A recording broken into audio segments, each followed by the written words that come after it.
All media ન્યૂઝમાં આપનું સ્વાગત છે। હું છું સભી શેખ। જોઈએ આજના નવા સમાચારો।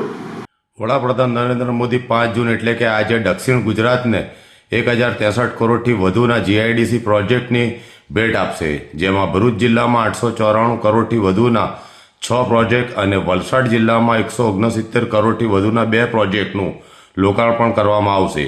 દહેજ પીસીપીઆઈઆર ખાતે 474.61 કરોડના ખર્ચે એફ્લુએન્ટ નિકાલ પાઇપલાઇન તથા જંબુસર બલ્ક ડ્રગ પાર્કમાં 274.96 કરોડના ખર્ચે રોડ અને ડ્રેનેજની સહિતની આધુનિક સુવિધાઓનું લોકાર્પણ થશે। ઉપરાંત દહેજ, પાનોલી અને અંકલેશ્વરના ઔદ્યોગિક વિસ્તારોમાં પણ વિવિધ માળખાકીય વિકાસ કાર્યો શરૂ થશે। આ પ્રોજેક્ટથી દક્ષિણ ગુજરાતના ઔદ્યોગિક વિકાસને વેગ મળશે તેમજ પ્રદૂષણ નિયંત્રણ અને આધુનિક ઇન્ફ્રાસ્ટ્રક્ચરને વધુ મજબૂતી મળશે।